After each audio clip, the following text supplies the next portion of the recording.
Eleições 2022.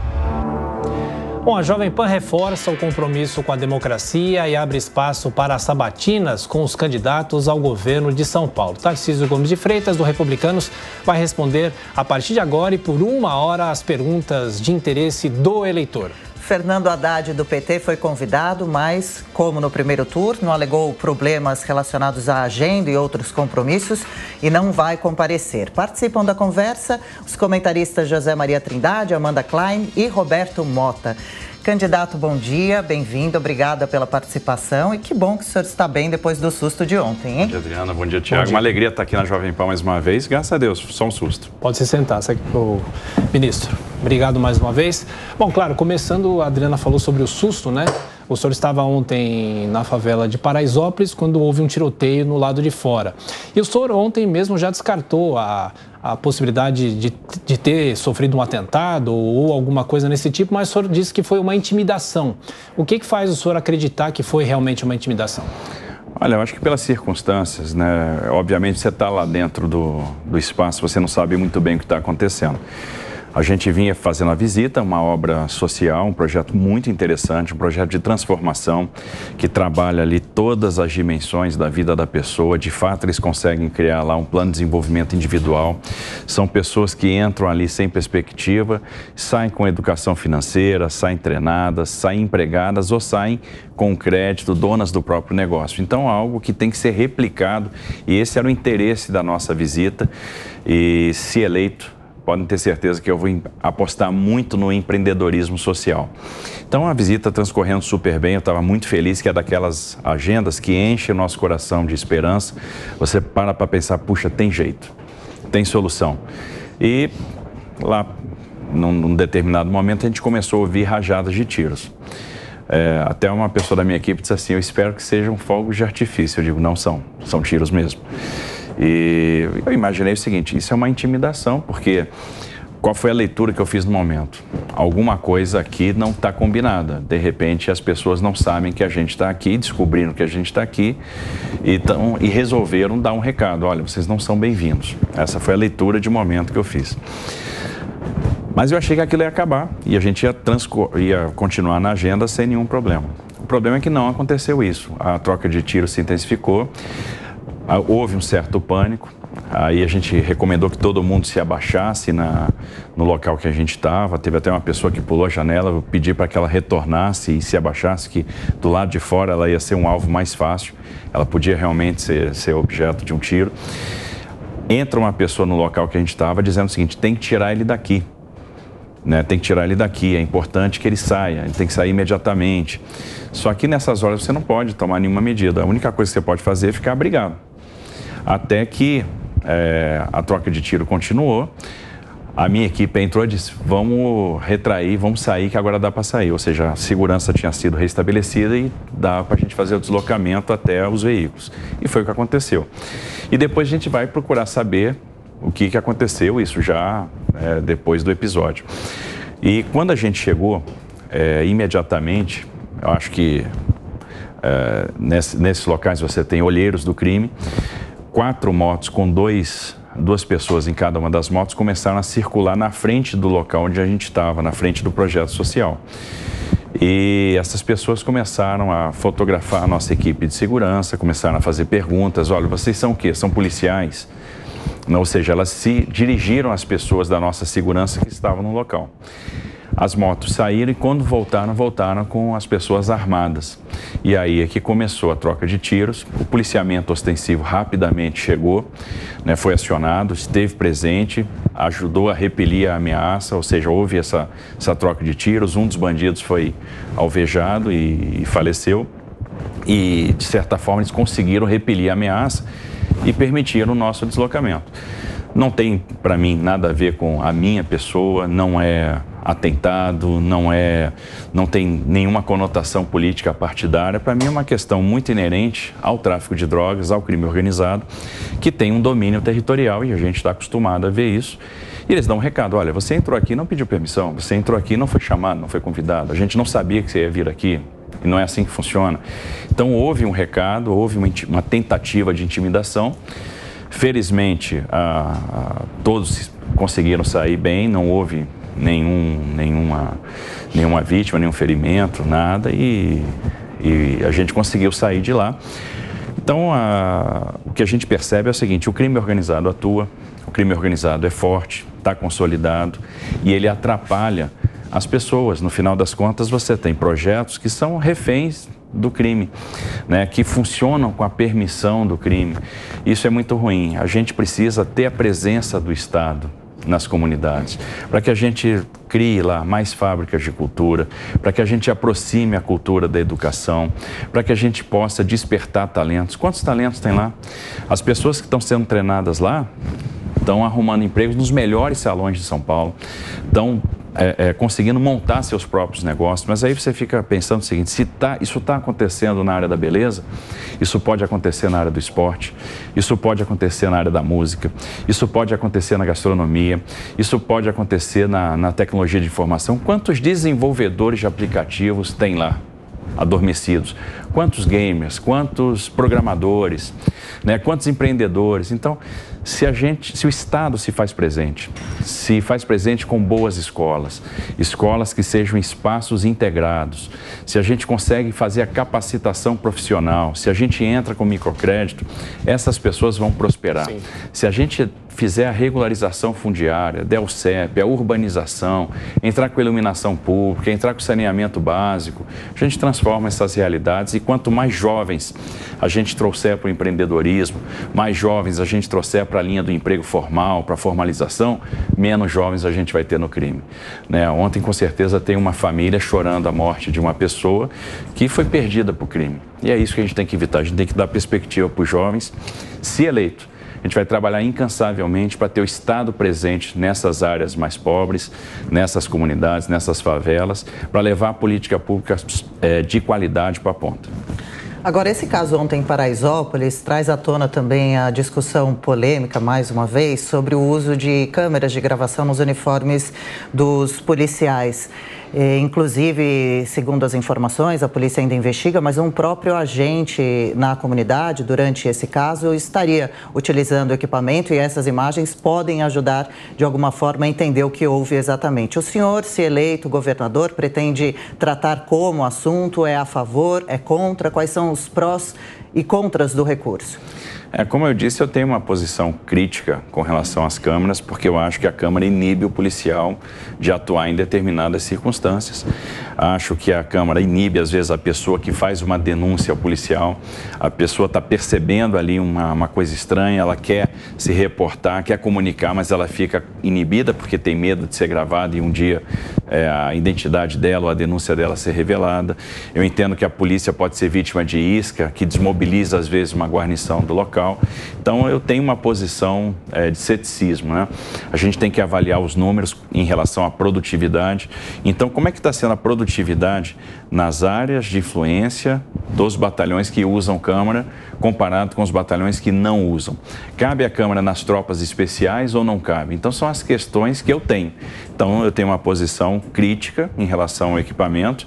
Não é pelo episódio de ontem que eu vou mudar de opinião. Agora, também não vou tomar essa decisão sozinho. Eu vou ouvir os especialistas da área de segurança pública, vou montar um bom time de segurança pública, com toda certeza, para que a gente reestabeleça a sensação de segurança, porque também tem uma coisa, a gente está usando câmera, mas a sensação de segurança não foi restabelecida, pelo contrário, o cidadão não está se sentindo seguro. Então, qual é o meu objetivo primeiro? É que o cidadão se sinta seguro. E aí, com a equipe de segurança pública, a gente vai avaliar qual é o melhor uso dessa câmara, se é que ela tem que ser usada. Então, nós vamos discutir isso em conjunto. Existe uma questão fundamental, que é proteger a população. A população tem que se sentir segura, mas eu tenho que, para a população se sentir segura, eu tenho que fazer com que a polícia possa atuar da maneira correta. A gente tem que coibir eventuais excessos de maus policiais, que não é a maioria, isso tem que ficar claro, porque muitas vezes você rotula, a Câmara é importante por causa disso e sempre vai em cima do policial, porque o policial é o policial do excesso, é o policial da violência, e não é assim. A polícia é muito profissional, ela é muito bem preparada, maus profissionais existem em todas as organizações, para isso a gente tem que ter corregedoria que funcione, a gente tem que ter punição exemplar e a gente tem que ter treinamento. Agora, uma polícia valorizada, bem treinada, e a polícia daqui é bem treinada, é motivada, é o que a gente precisa para uma sociedade sociedade segura. Então, a gente vai trabalhar muito para ter uma polícia extremamente valorizada e que tenha todo o respaldo do Estado como forma de restabelecer a sensação de segurança.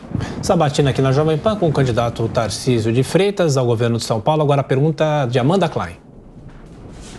Bom dia, ministro. Em primeiro lugar, fico feliz de ver que o senhor está bem.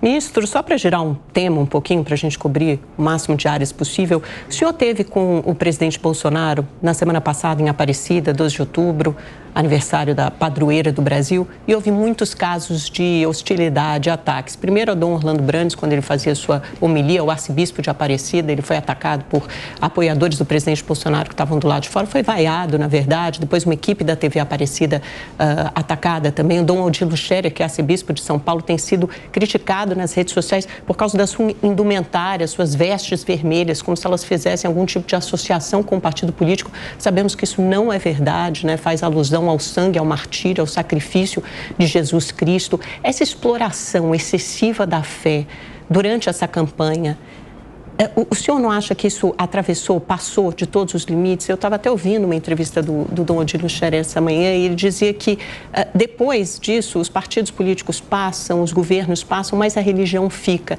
E parece que essa cisão, essa divisão também fica. Isso não atrapalha? Olha, primeiro a gente tem que entender que a presença, por exemplo, do presidente da República em Aparecida é uma presença absolutamente normal. É comum que chefes de Estado compareçam à festa da padroeira, que é uma das festas religiosas mais importantes do Brasil. É comum que candidatos compareçam também, a gente viu isso ao longo de toda a história política brasileira. Se a gente for pegar, rememorar aí a história recente, a gente vai ver candidatos que estiveram presentes nessa festa. Eu acho que o presidente não pode ser responsabilizado por excesso de um apoiador ou outro que porventura não saiba se comportar e não entenda a importância daquela festa. E aí, vamos lá, eu estava presente na festa, estive do lado do presidente.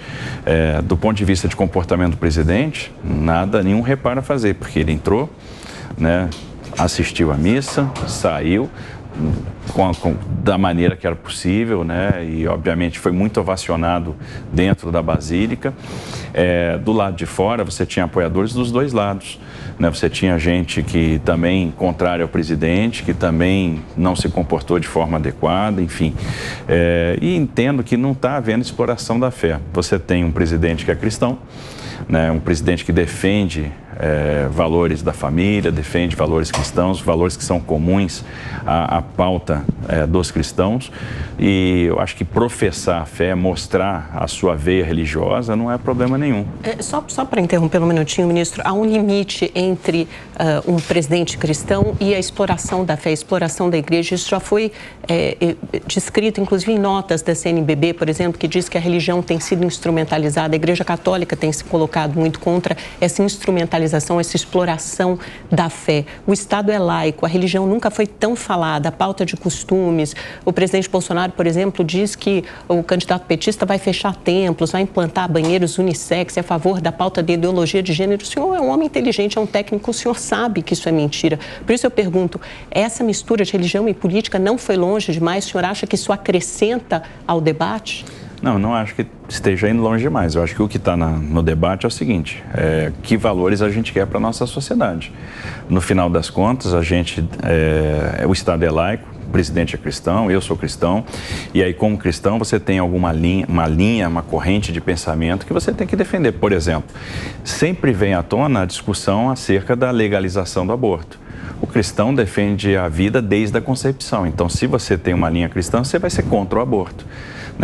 A gente se posiciona, por exemplo, contra a liberação das drogas.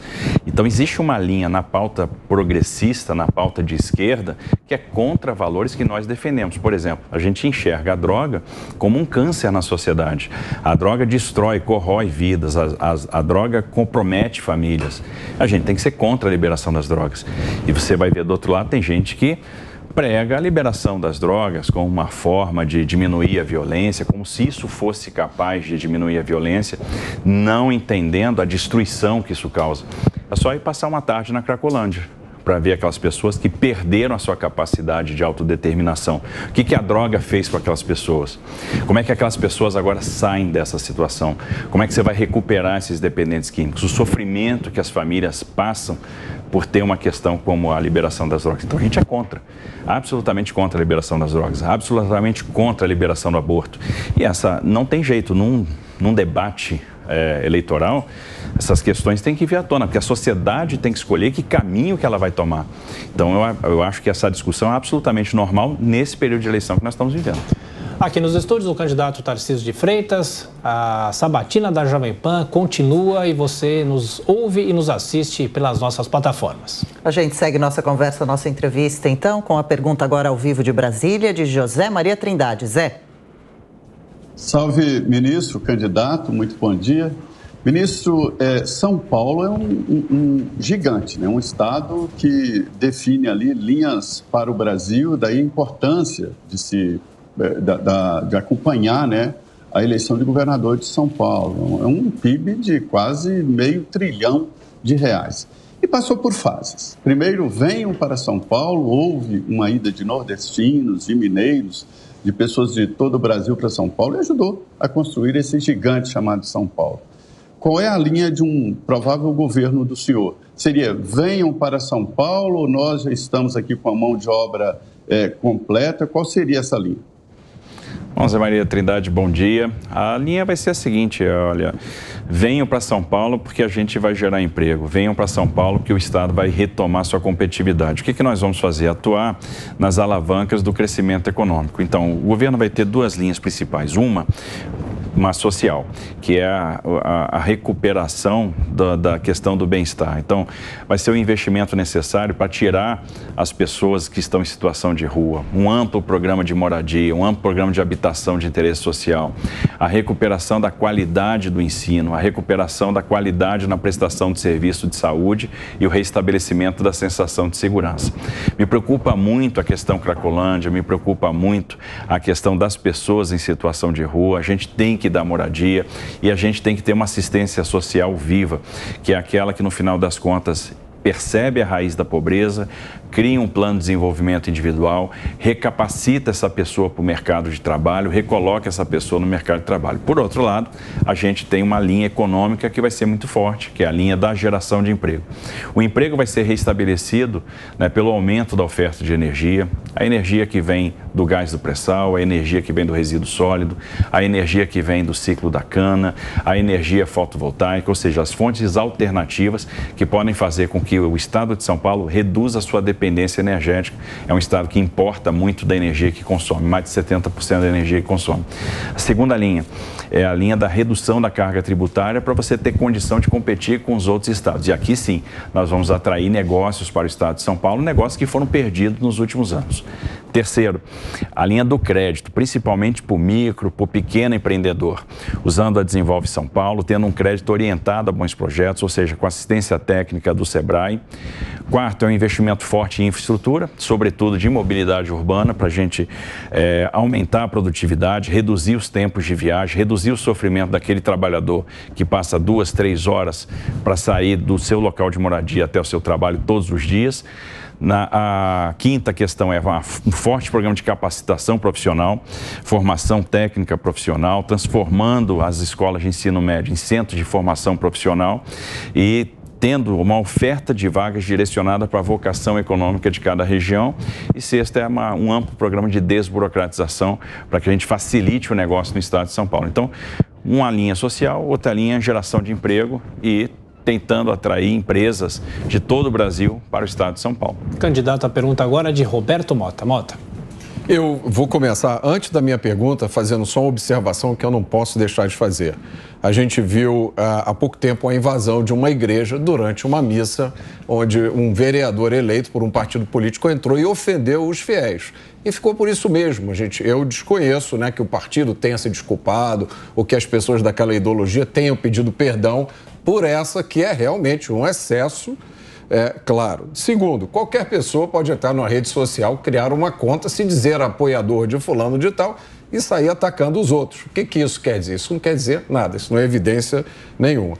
Agora, voltando à questão de Paraisópolis, eu conversei com o deputado Capitão Derrite, que me deu uma ideia da gravidade do incidente, né? Muita gente disse que foi um tiroteio longe, e o Capitão Derrite confirmou, como o senhor disse, foi uma ação com 4 motos, né, com 2 pessoas em cada moto.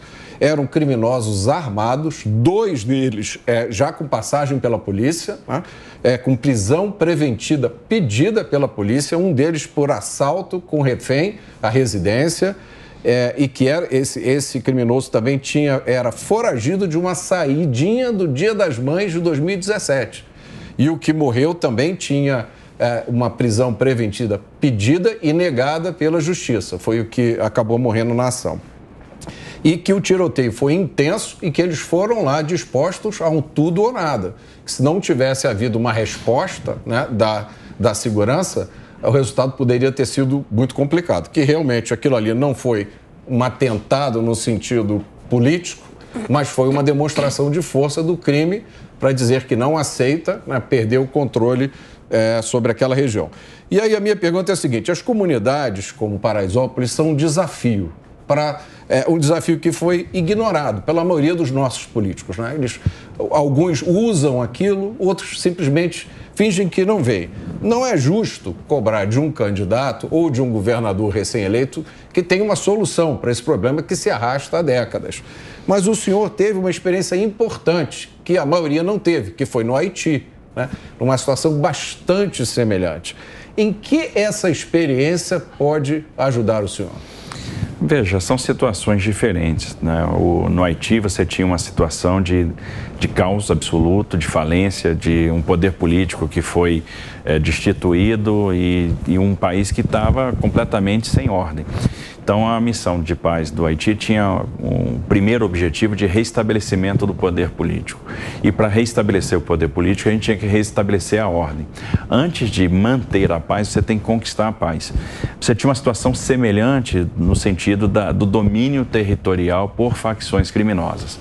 Muitos paramilitares, pessoas que tinham sido, que saíam do exército que tinha sido dissolvido, levaram armamentos, levaram munição, explosivo para dentro desses redutos, e ali eles praticavam crime como forma de obter dinheiro e poder. Então, cada área do país era dominada por um grupo.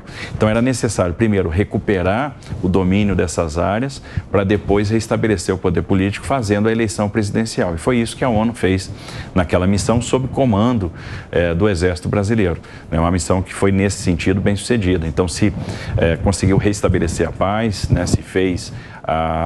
As eleições aconteceram, transcorreram normalmente, tivemos um presidente eleito. Depois dessa conquista da paz, vinha muita ação social dentro de cada área dessa. Aqui você tem uma conotação um pouco diferente, porque a vida segue e você tem que ter respeito com aquelas pessoas que estão lá. Então, é uma questão super delicada, super complexa, que, por um lado, você tem que combater o crime e tem que ter um combate duro, com estratégia, com ação, com inteligência. Então, a questão inteligência é fundamental, a questão informação, compartilhamento de informação, asfixia financeira das quadrilhas, combate à receptação, combate à recepção de armas, ao envio de drogas. Isso aí é fundamental para desmantelar essas quadrilhas. O isolamento de lideranças, né? A dificuldade que você tem que criar para a comunicação da liderança com a ponta da linha. Então, é nesse sentido que você tem que atuar. Agora, a gente tem que ver que você tem um corpo de pessoas que moram nessas comunidades, que são trabalhadoras, que estão buscando ali sobreviver, que estão querendo prosperar, que precisam criar seus filhos. E é para essas pessoas que a gente tem que trabalhar muito. São reféns, né? Que são reféns do crime. Que, de certa forma, moram, trabalham, vivem com medo. Né? O crime, às vezes, traz uma falsa sensação de segurança para essas pessoas. E essa questão, às vezes, é pouco percebida em São Paulo, diferente do Rio, porque no Rio você tem combate entre facções que dominam, que buscam o domínio territorial em determinadas comunidades. Aqui não. Aqui você tem um grupo que é hegemônico. Então, você, às vezes, não percebe de certa forma, essa ação do crime organizado. Mas ela existe, ela está lá e as pessoas têm esse medo, vivem com esse medo. A gente tem que entrar com muita responsabilidade. Agora, eu entendo que o Estado tem que se fazer presente. A gente tem que celebrar cada jovem tirado da mão do crime. De que maneira? Dando emprego. Se eu crio a perspectiva, se um jovem, por meio da educação pela música, vira um músico e vai para uma orquestra sinfônica, vai para uma filarmônica, a gente salvou uma pessoa. Se o jovem, por meio do treinamento, por meio do crédito, vira um empreendedor e consegue estabelecer o seu negócio, a gente tirou um jovem da mão do crime. Se um jovem, por meio do esporte, brilha, a gente tirou um jovem da mão do crime. Se um jovem é capacitado e vira um programador, vira um desenvolvedor de aplicativo, cria a sua startup, cria o seu negócio, a gente salvou um jovem da mão do crime. Então a gente tem que celebrar cada jovem resgatado. E aí eu tenho a sensação que o próprio criminoso, que vai ter sua família, que vai ter o seu filho, não quer que o filho tenha o mesmo caminho dele. Então é um trabalho de conquista paulatina, vai levar tempo, exige continuidade de política pública, exige muito devotamento, muita dedicação, e a gente tem que mostrar para essas comunidades o seguinte: a gente gosta dessas pessoas, a gente quer resgatar essas pessoas, a gente quer fazer a diferença. E nós vamos fazer a diferença entrando com política social, com fábrica de cultura, com escola de qualidade, essa escola que vai ter que ser um centro de formação profissional. A gente vai ter que dar as competências para esses jovens entrarem no mercado de trabalho. E aí nós vamos celebrar cada jovem no mercado de trabalho, cada família, cada mãe que vai ficar tranquila, porque o seu filho está trabalhando e não vai mais precisar do crime, né? Não vai mais precisar fazer bico no crime, não vai mais precisar ser olheiro ou andar na comunidade em cima de uma moto para relatar o que aconteceu ou porque alguém entrou e não foi convidado. Eleições 2022, aqui com o candidato Tarcísio Gomes de Freitas ao governo de São Paulo, uma sabatina que você está acompanhando com som e imagem aqui no Jornal da Manhã. Candidato, existe até uma brincadeira entre os jornalistas, ou que cobrem ou que cobriram o Palácio dos Bandeirantes. A gente costuma dizer que as obras do metrô aqui de São Paulo andam em passos de tartaruga, porque há muita demora nessas obras do metrô. Eu cito, por exemplo, a linha 6 laranja, que não saiu do papel até hoje. Em 2008, o então prefeito Gilberto Kassab chegou a dar um cheque para o governador José Serra, então governador, para que a prefeitura também ajudasse nas obras do metrô. Era uma linha que era para ficar pronta em 2020, pelo menos, e até hoje não ficou pronta. Como é possível aumentar ou melhorar essa eficiência das obras aqui em São Paulo? Porque tem Ministério Público, tem desapropriações, tudo isso demora. As empresas recentemente que caíram na Lava Jato acabaram quebrando. O que é possível fazer? Olha, primeiro você tem que ter bons contratos. Segundo, você tem que ter um ambiente que favoreça os empreendimentos. Existe uma boa prática que foi adotada pelo governo federal que funcionou muito, que foi a criação do Programa de Parceria de Investimento. É mais do que uma estrutura, né, dentro de um organograma. A Secretaria do Programa de Parceria de Investimento funcionou como um hub, uma porta de entrada da demanda dos investidores e uma porta de saída. Porque qual é a grande dificuldade que o investidor tem? Muitas vezes é não saber com quem se comunicar. Então, por que as obras muitas vezes param? Porque justamente tem uma interferência do Ministério Público, tem uma interferência do órgão ambiental, da CETESB, tem uma interferência de um interveniente qualquer. E aí você tendo um órgão que canalize todas as demandas, que saiba o endereço e ele passa a ser uma porta de entrada única e uma porta de saída, né, para dar ao investidor a solução dos problemas, funciona. Então a gente primeiro tem que tratar o investimento como uma questão prioritária e aí ter na estrutura organizacional um órgão dedicado a isso é uma boa prática. Isso no governo federal se revelou muito acertado e de certa forma a gente pode atribuir o sucesso do programa de desestatização do governo a essa estrutura. Foram 167 leilões de concessão em quase 4 anos de governo. É muita coisa. Com todas as interferências. Ministério Público, Tribunal de Contas da União, tinha Judiciário. Todos os projetos passam pelo TCU previamente, etc. Agora, se desenvolveu uma capacidade de articulação, uma competência de articulação, uma competência de conversa. Isso funcionou muito bem.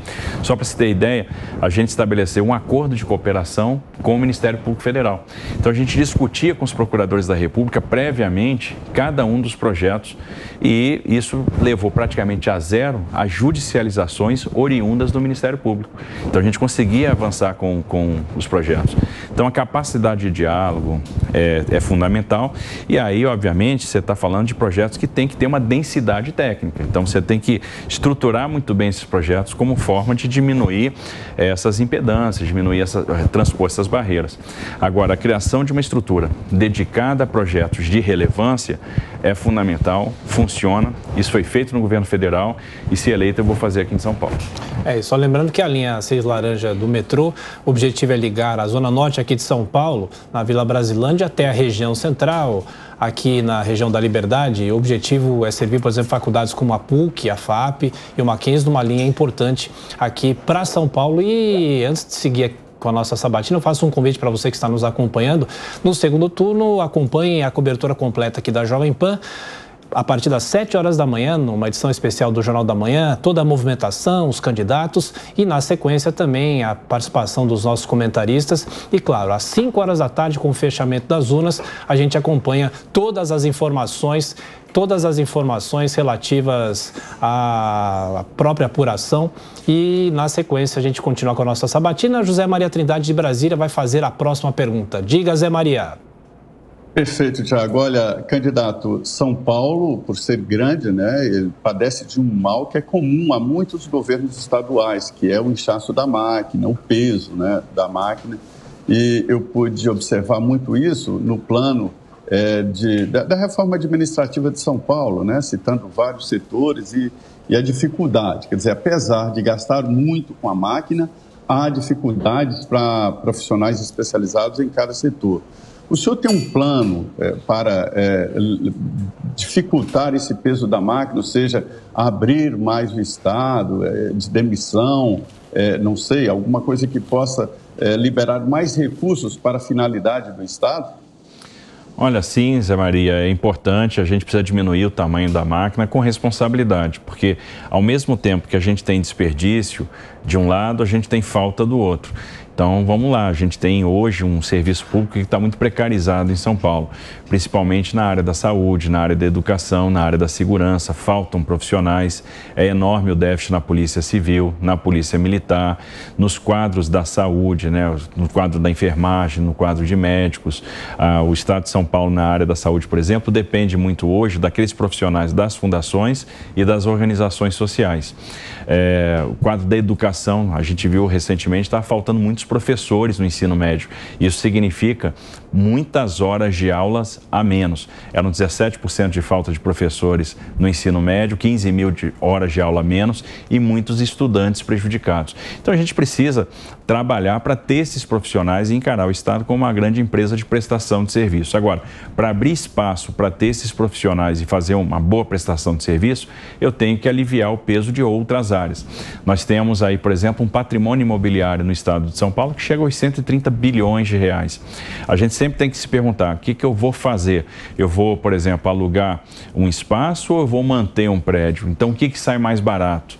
Né? E essas questões, essas perguntas a gente tem que se fazer, responder e aí aumentar a eficiência. Então, eu tenho certeza que dá para diminuir muito o tamanho do Estado. O Estado tem uma série de fazendas, por exemplo, que estão ociosas. É uma quantidade de terra muito grande. Então, a gente tem aquelas que são necessárias à pesquisa e restabelecer a pesquisa agropecuária é fundamental. Nós temos um instituto muito importante em Campinas que a gente precisa revigorar, isso é importante para o agronegócio. Agora, no entanto, a gente pode se desfazer de muita coisa. Então, é esse equilíbrio que a gente tem que buscar, diminuir o custeio para que sobre recurso para investir naquelas áreas hoje do serviço público que estão deprimidas. Ministro, no debate do último domingo entre Lula e Bolsonaro, o Bolsonaro elogiava o senhor quando Lula disse que o senhor aprendeu trabalhando no governo de Dilma Rousseff. De qual forma o senhor comenta essa fala de Lula? Como foi essa experiência? Qual era a participação do senhor nessa ocasião passada? Vamos lá. A gente, na verdade, foi lá resgatar um órgão que estava tomado pela corrupção. Por que eu fui para o DENIT no governo Dilma? Porque eu era coordenador-geral de auditoria da área de transportes da Controladoria Geral da União. Então, eu fazia auditoria na área de transportes do governo federal, tanto no DENIT, na Valec, no Ministério dos Transportes. O DENIT teve 6 operações de polícia federal em sequência. Operação Mão Dupla, Anjos do Asfalto, Via Ápia, Casa 101. Então, o DENIT estava completamente entregue à corrupção e chegou a um ponto que o ministro de Transportes foi afastado, a diretoria da Valec foi afastada, toda a diretoria do DENIT foi afastada. Então, houve um desmantelamento do sistema transportes. Eu era auditor, cuidava da auditoria dessa área e foi sugerido lá pelo ministro da CGU o meu nome para compor a diretoria. Eu aceitei o desafio pelo seguinte: bom, eu era auditor, eu estava sempre dizendo o que estava sendo feito de errado. Agora eu tenho a oportunidade de fazer o certo, então eu não posso me furtar essa responsabilidade. Então a gente foi para o DENIT para resgatar a autoestima dos servidores, que estava lá embaixo, para resgatar a governança, que nunca houve, para tornar o DENIT uma autarquia que fosse capaz de fazer projetos e entregar obras e tirar o DENIT das páginas policiais. Então foi exatamente o que nós fizemos naquele período em que eu estive lá. Fiquei o primeiro mandato da presidente Dilma, fui convidado para retornar ao DENIT, não quis, assumi meu cargo de consultor legislativo na Câmara dos Deputados, não voltei mais. E voltei para o governo depois, quando a Dilma tinha caído, no governo do presidente Michel Temer, quando eu fui convidado para assumir a secretaria do Programa de Parceria de Investimentos. Agora, minha atuação no governo do PT foi uma atuação de interventor, para fazer lá um restabelecimento, um resgate de um órgão que estava falido, estava entregue à corrupção, que marcou muito os governos do PT. Aqui nos estúdios, o candidato Tarcísio Gomes de Freitas ao governo do Estado de São Paulo, a sabatina da Jovem Pan. Que a gente segue agora com a pergunta da Amanda Klein. Ministro, só para lembrar rapidamente que quando esse órgão estava tomado por corrupção, o ministro dos Transportes era Alfredo Nascimento, foi afastado por denúncias de superfaturamento em obras e era ministro do PR, que hoje é PL, partido de Valdemar Costa Neto, e do presidente da República, com quem o senhor manteve algumas rusgas, tanto que foi para o Republicanos. Mas esses partidos o apoiam hoje, né? Republicanos, PL, e há outros apoios que o senhor arregimentou nesse segundo turno, MDB, PSDB, União Brasil. Como é que vai ser a divisão do seu governo, caso seja eleito, na ocupação de cargos da administração? Haverá critérios somente técnicos ou os critérios políticos são importantes também? E o PSDB ocupa essa máquina há 28 anos. Eles ficarão em muitos desses cargos administrativos por terem empenhado apoio ao senhor? Não, Amanda, olha só, é interessante que nas discussões de apoiamento agora, a discussão sempre foi na linha programática. Em nenhum momento a gente botou na mesa, por exemplo, cargos. Eu te apoio se você me der a Secretaria X ou a Secretaria Y, até porque essa conversa não existiria comigo. Então não houve comprometimento com o cargo, eu só te apoio se você me der tal coisa, isso não existiria. Não tem essa possibilidade. Eu sempre deixei claro, e isso me foi perguntado em algumas conversas, alguns partidos perguntavam assim, existe essa conversa? Eu dizia, não tem. E o alinhamento tem que ser programático. E isso foi aceito por todos, com unanimidade. Então a gente conseguiu realmente uma frente ampla de apoio, né? Temos aí o PP, o MDB, o PSDB, o Cidadania, que anunciou ontem também o apoiamento, né? O Podemos, uma parte do PL que não esteve com a gente no primeiro turno, agora veio, o PL está inteiro conosco.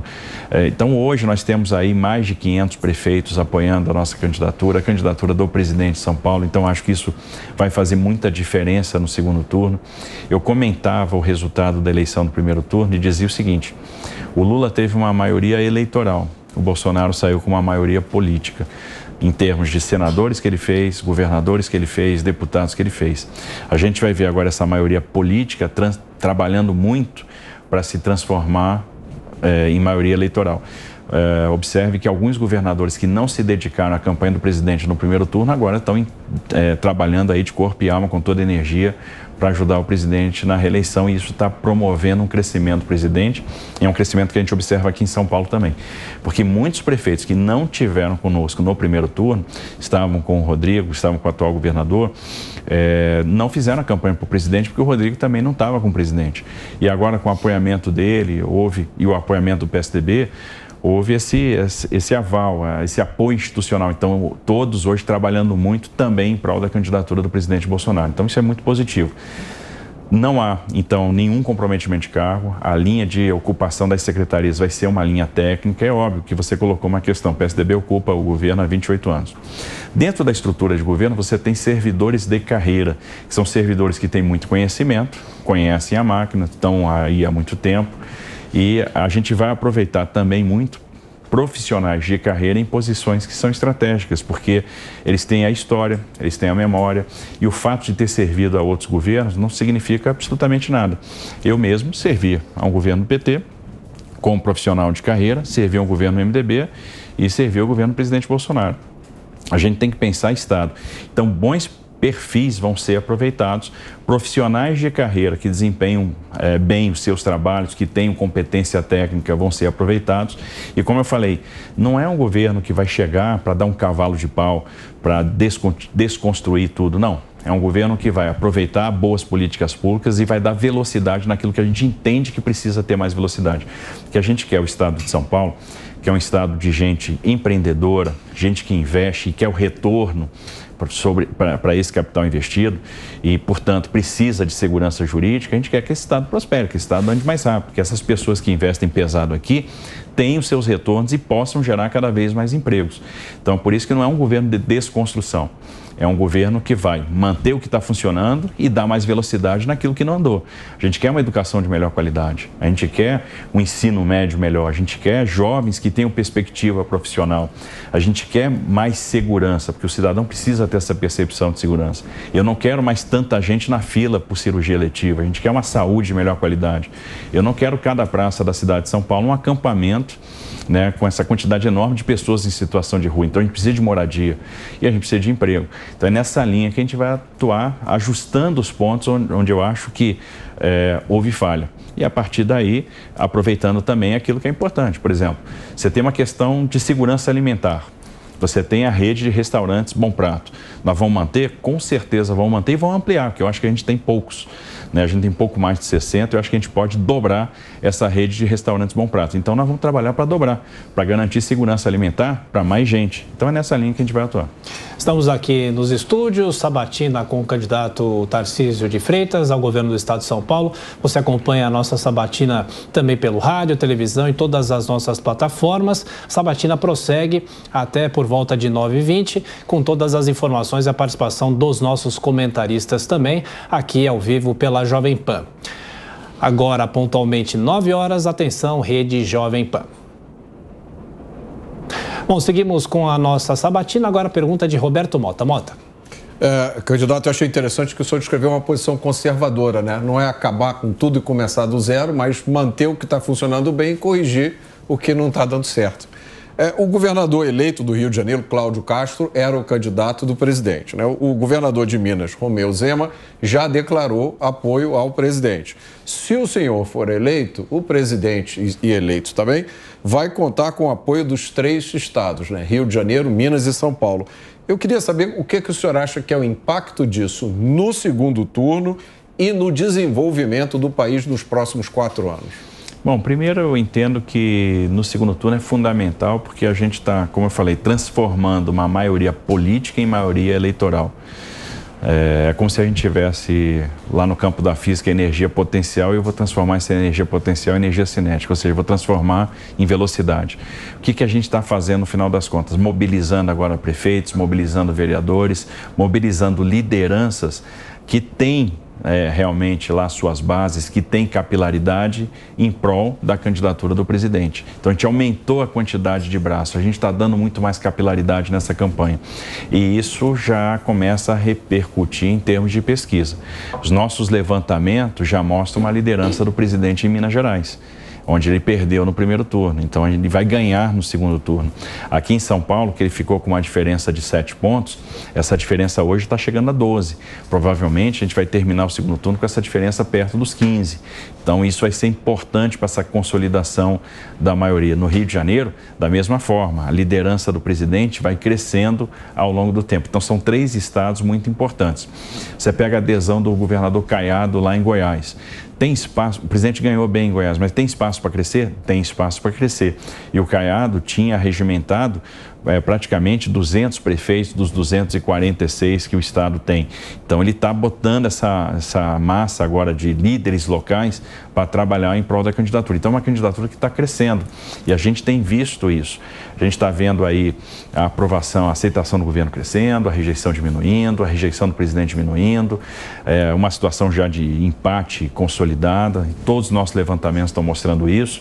Então, agora é voto a voto e a gente está buscando aí realmente a consolidação dessa liderança. Por isso que eu acredito muito na vitória do presidente Bolsonaro no segundo turno. A segunda questão é fundamental, porque um alinhamento de governo estadual com o governo federal vai fazer toda a diferença.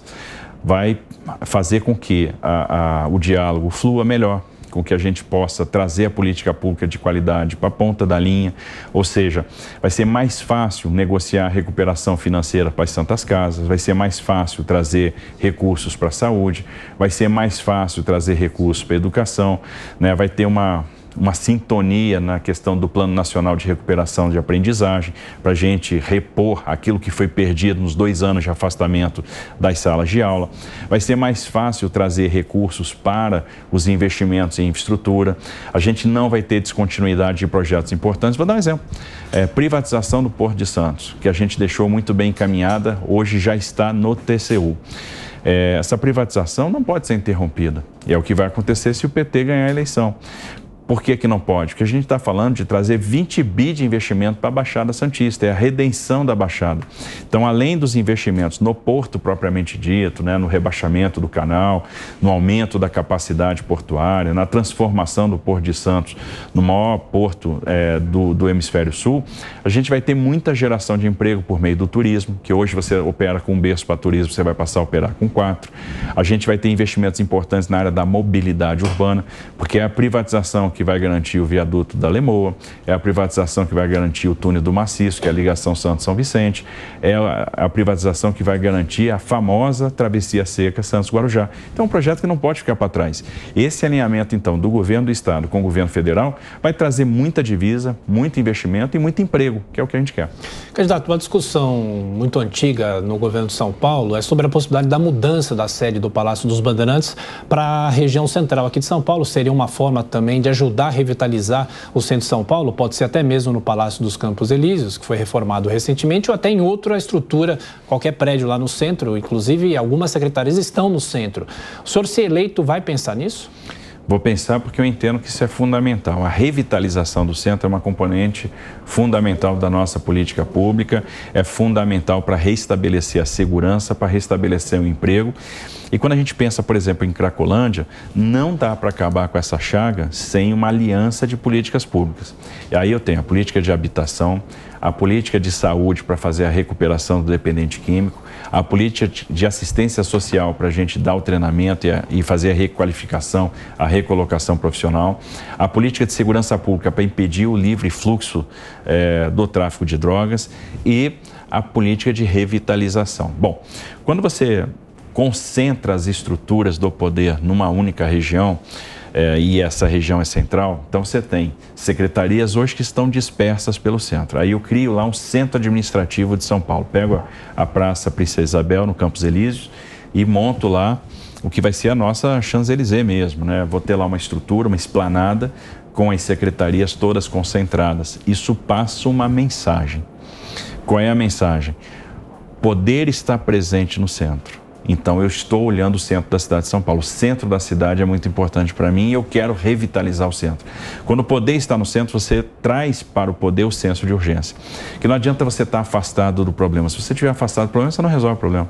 Aquele problema não toca, não mexe com você. Por isso que entra ano, sai ano e a coisa fica do jeito que está. Quantos empregos nós já perdemos no centro da cidade de São Paulo? Então, a gente precisa revitalizar o centro. E trazer o poder para lá é uma boa estratégia. Comunica, dá uma mensagem. Bom, aí a questão de onde vai funcionar a sede do governo mesmo. Então, você teria toda a estrutura de secretarias lá e você teria uma estrutura para o governador de São Paulo, que pode ser o Palácio Campos Elíseos. Ele foi recentemente reformado para ser o Museu das Favelas. Agora, se não for lá, a gente cria a estrutura também dentro de uma lógica de parceria público-privada, dentro daquela lógica que eu estou substituindo propriedade de prédios por prédios que vão ter uma gestão privada. Então, eu vou economizar, além de tudo, recursos com a parte patrimonial, com a vigilância, com a manutenção. Então, vou ter uma estrutura enxuta, aumento a produtividade, comunico que aquilo é importante, que o centro da cidade é importante, e aí junto do poder vem a segurança, junto do poder vem o restaurante, vem o hotel, vem a hospedaria, vem os negócios, é o pessoal que vai fazer terceiro turno, porque aí a segurança voltou, vai trabalhar à noite, vai contratar mais gente, vem o emprego de volta. Então o centro da cidade é super relevante, um centro que tem um turismo importante de negócio, um turismo importante de compras, precisa de algo que seja icônico. Por isso essa ideia de trazer o Centro Administrativo de São Paulo para a Princesa Isabel. É uma forma de trazer o poder, despertar o senso de urgência, aumentar a eficiência, economizar recursos e restabelecer a segurança. Eu gostaria de falar com o senhor um pouquinho sobre educação. Quais são os planos, se o senhor já tem, caso eleito governador, para sanar, tentar recuperar o tempo perdido de estudo de diversos alunos em todo o estado, né? Algumas cidades, será que foram mais prejudicadas? Como fazer os alunos voltarem para a escola, para o ensino presencial, aqueles que se evadiram, e também como chegar com a internet para todos para esse fim, justamente? Olha, é um problema seríssimo que nós temos, esse da educação. Nós tivemos aí 2 anos de afastamento das salas de aula. O Brasil foi campeão mundial nesse afastamento. Nenhum país do mundo teve com alunos tanto tempo fora da sala de aula. E a gente precisa de uma estratégia que vai ter basicamente 4 pilares. O primeiro, um combate muito forte à evasão escolar. O combate à evasão tem tudo a ver com política de transferência de renda. Então, a transferência de renda é fundamental. Hoje, a gente tem uma bolsa para estudantes permanecerem no ensino médio. Essa bolsa é de R$100 por mês, ao longo de 10 meses, e atinge 300 mil alunos da rede. A nossa ideia é dar a bolsa de R$120 ao longo de 12 meses para todos os alunos do ensino médio, para 1.200.000 alunos. Então, é uma forma de transferir renda e garantir que esses alunos permaneçam em sala de aula. É uma ajuda importante para as famílias. Com relação às famílias, nós temos hoje 20 mil famílias contempladas com R$500 por mês para manter também seus filhos na escola. E a gente viu a possibilidade de quintuplicar isso. Por quê? Os programas de assistência social em São Paulo, se a gente pegar Bolsa Trabalho e Bolsa do Povo, estavam respondendo a uma parcela ínfima do orçamento. Pouco mais de R$500 milhões dentro de um orçamento discricionário, né? Dentro de um superávit de 41 bi. Então dá para a gente fazer mais em termos de política de transferência de renda, e isso é fundamental para segurar o aluno na escola. O segundo pilar dessa estratégia é a assistência familiar. Então é ter núcleos de assistência à família dentro das escolas. Por quê? A gente precisa passar para a família a importância de ter o aluno em sala de aula, e mais, combater uma chaga, um mal da nossa sociedade que foi agravado com a pandemia, que é o mal da depressão, né? Então, atuar nessa questão da depressão é fundamental para manter o aluno em sala de aula e dar esse conforto para a família. Terceiro, selecionar os conteúdos que vão ser recuperados, que é impossível você recuperar mantendo a atividade escolar, o ano letivo, ainda recuperar 2 anos de atraso. Então você tem que ser muito preciso na ferramenta que é absolutamente necessária para o prosseguimento da vida escolar daquele estudante. E quarto, ter escolas conectadas, porque a gente vai ter que usar muito o híbrido, ensino à distância e ensino presencial. Então eu preciso ter escolas conectadas, aproveitar o investimento que vai ser feito no 5G, levar o 5G para dentro da sala de aula, produzir conteúdo de forma centralizada, bons conteúdos que possam ser disseminados por toda a rede, como forma de fazer com que, como forma de combater a desigualdade, fazer que o conteúdo de qualidade chegue em qualquer canto do estado. Então, esses 4 pilares vão ser fundamentais, e não existe educação de qualidade sem professor valorizado. Então, a rediscussão da carreira do professor, de diretor de escola, na lógica do incentivo financeiro, para um cumprimento de metas de frequência, de aprendizado, de performance, é fundamental. Bom, faltando 7 minutos para encerrar nossa sabatina, ainda temos tempo para mais um giro com os nossos comentaristas. Estão na sequência Amanda, depois o Mota e o Zé Maria. Amanda.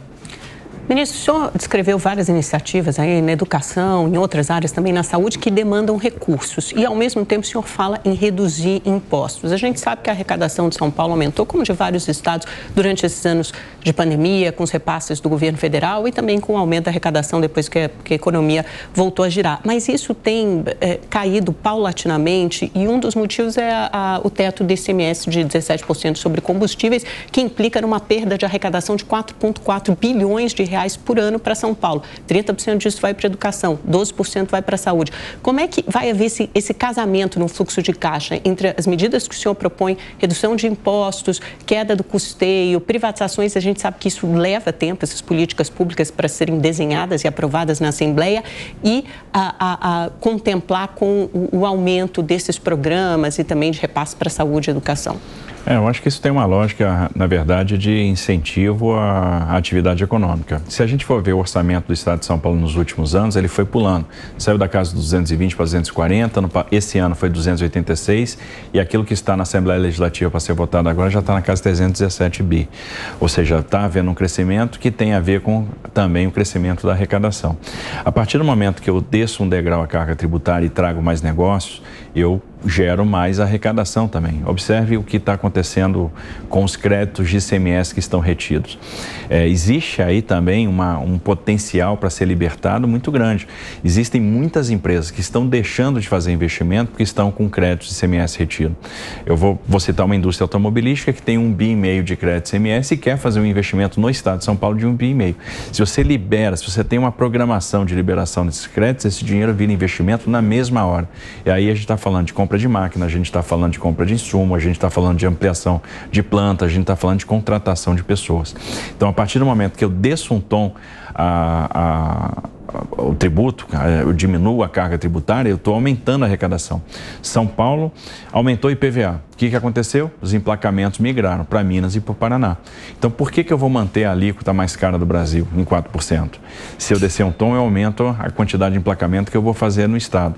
Então, a nossa ideia é baixar o IPVA para 3%. Né? Criar um incentivo, por exemplo, o híbrido. O híbrido é a redenção da indústria automobilística e é muito importante para o Estado de São Paulo esse investimento no carro movido a etanol e a eletricidade com a célula combustível que vai gerar o hidrogênio a partir do etanol. Então, isso aqui, a gente está falando de pesquisa, e está falando de inovação, e está falando, no final das contas, de investimento. Então, reduzindo a carga tributária, eu vou trazer aquela indústria de calçados de Franca, de Birigui, de Jaú de volta, aquela que migrou para Minas, aquela que migrou para o Nordeste. Eu vou trazer as indústrias de laticínios e as processadoras de alimentos que foram para Minas e para o Paraná e Santa Catarina de volta. Eu vou trazer, por exemplo, as indústrias que foram para o Mato Grosso do Sul, atrás do incentivo tributário, de volta para a Alta Paulista, de volta para o Oeste, e eu preciso combater a desigualdade regional que existe no Estado de São Paulo. Ou seja, eu tenho um desenvolvimento muito forte no Vale do Paraíba, na região de Sorocaba, Campinas, Ribeirão Preto, mas eu não posso esquecer do Vale do Ribeira, eu não posso esquecer da Alta Paulista, eu não posso esquecer do Oeste do Estado, eu não posso esquecer do Sudoeste do Estado. Então, eu tenho que trazer negócio para essas regiões, trazer um emprego para essas regiões, e isso vai se dar com incentivo regionalizado. Então, no final das contas, uma dose de incentivo traz negócio e esse negócio aumenta a arrecadação. Além disso, tem que haver uma desmobilização de parte desse ativo do Estado que está parado. Por exemplo, eu falei do patrimônio imobiliário de 130 bi de reais. A gente vai discutir, por exemplo, a questão Sabesp. Então, a gente tem de onde tirar o recurso para promover as melhorias que a gente quer implementar. Candidato Tarcísio, a pergunta agora é de Roberto Mota. Tarcísio, você provavelmente, dos candidatos que eu já conheci até hoje, é o que mais se interessou pelo assunto de segurança pública.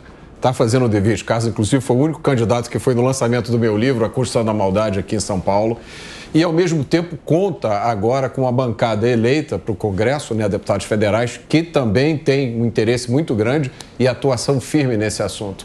Então, é razoável a gente esperar que São Paulo agora possa liderar essa pauta da luta contra o crime com essa junção do poder estadual e do governo federal? Sem dúvida. Essa é a nossa meta e é um dos motivos que eu prego muito o alinhamento do governo estadual com o governo federal. Vamos lá, a gente, para combater o crime organizado, precisa monitorar pontos críticos. Quais são eles? Aeroportos, portos, são instalações federais, mas cujos acessos são estaduais. Então, a atuação em conjunto é fundamental, porque ali são portas de saída para drogas e portas de entradas para armas. Então, por exemplo, olha a criticidade de um Porto de Santos. de um porto de São Sebastião, do aeroporto de Guarulhos, né, do aeroporto de Viracopos. Então, são instalações que a gente tem que ter um cuidado muito grande, uma vigilância muito grande. É fundamental o compartilhamento de informações, então a integração dos serviços de inteligência, para que a gente possa combater receptadores, para que a gente possa atuar na asfixia financeira das organizações criminosas. O crime organizado ficou muito sofisticado, ele lava dinheiro de uma forma muito sofisticada. Então, atuar nessa asfixia financeira é fundamental para a gente ir esgotando o crime aos poucos, tirando as pernas, né? Tirando a possibilidade de financiamento. Então, isso só se faz com integração máxima entre os órgãos, com integração de sistemas. Para a gente levar a segurança para o cidadão, a gente vai ter que dar uma dose de tecnologia, muito investimento em monitoramento, em geoprocessamento, em sistemas, para que a gente possa dispor de uma maneira mais eficaz o efetivo policial, fora a contratação de novos policiais, tanto policiais civis quanto policiais militares, a valorização das carreiras. Então, em todos os aspectos, o alinhamento, governo estadual, governo federal, vai concorrer para uma melhor segurança pública. E a gente tem um governo federal hoje que tem essa questão da segurança pública de uma maneira muito forte, né? É uma prioridade para o governo federal, tem um discurso contra o crime e a gente tem que entender que o combate ao crime tem muito a ver com dissuasão, então tem a ver com postura, você tem que querer combater o crime, né? E querer combater o crime não existe, né? Eu tenho falado, progresso sem ordem. Candidato, já agradecendo o senhor pela atenção, pela visita aqui aos estúdios da Jovem Pan, um minutinho para as considerações finais, muito obrigado mais uma vez. Bom, primeiro eu queria agradecer a expressiva votação que eu tive no primeiro turno. Isso aí foi uma demonstração de confiança, uma demonstração de adesão ao nosso projeto. Isso aí nos enche de esperança, de motivação. Estamos trabalhando aí com um time muito técnico para prover o melhor. Um plano de governo que, no final das contas, vai ter uma veia social muito grande e também uma veia econômica que vai resgatar o emprego. A gente quer cuidar das pessoas que estão em situação de rua, levar a política pública para as periferias, levar as fábricas de cultura, integrar a escola com a comunidade, fazer com que a escola seja um local de desenvolvimento de atividades culturais, de capacitação profissional. A gente quer dar esperança para muitos jovens, né? Conectar esses jovens com o mercado de trabalho, daí o programa Jovem Aprendiz, e, por outro lado, gerar muito emprego e fazer com que o Estado de São Paulo restabeleça o seu protagonismo, possa ser cada vez mais competitivo.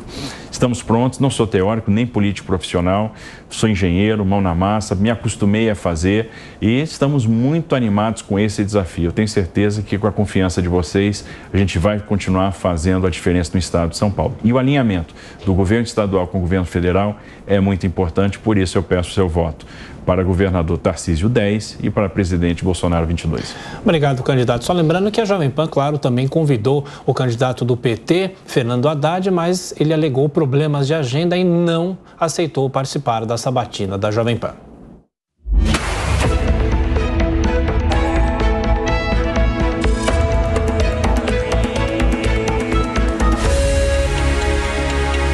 Eleições 2022.